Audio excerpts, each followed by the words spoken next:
Hello, everyone. I'm Patty Ann Brown, and you are in the Strategy Room. A new report suggests President Obama has been strategizing a way to help a Democrat win the White House in November.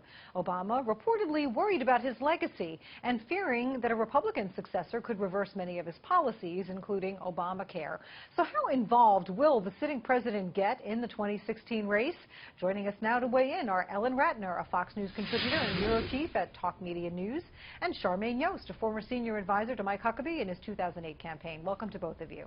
Thank you. Hi, Patty Ann. So, Charmaine, we saw a bit of this last week. President Obama speaking at a news conference with the Canadian Prime Minister Justin Trudeau, calling the Republican race a crack-up and going after Donald Trump. Do you expect these kinds of attacks to ramp up? Oh, it's only going to get more intense because, look, every president at this point, when they're a lame duck, they're swinging for the fences. This is for the history books.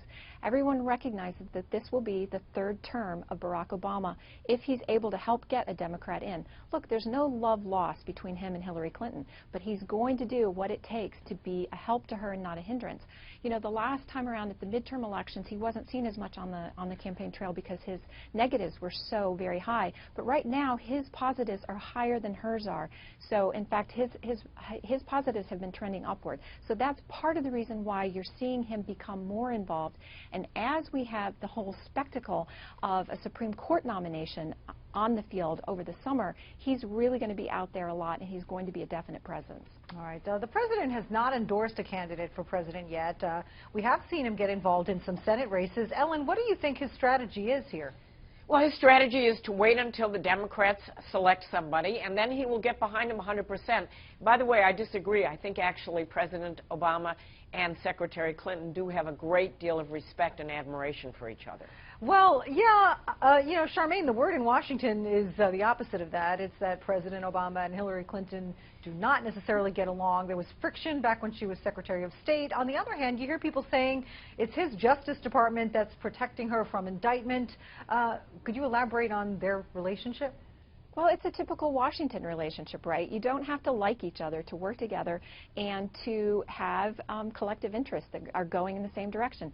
She wants to be elected, and he wants to have a legacy. So she is calling on his political capital, and he's willing to contribute to hers because he wants to see his same ideology and his worldview going forward into the White House. So, you know, that's very Washington. You're polite. You're nice to each other. You say good things. My esteemed colleague.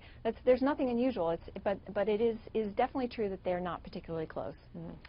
Meanwhile, Donald Trump says that he's got a lot of Democrats ready to vote for him across the aisle, but DNC Chair Debbie Wasserman Schultz is saying that her party is more than ready to take on Trump. Ellen, what do you think? Do you think there are Democrats who find Mrs. Clinton distasteful who would vote for Trump?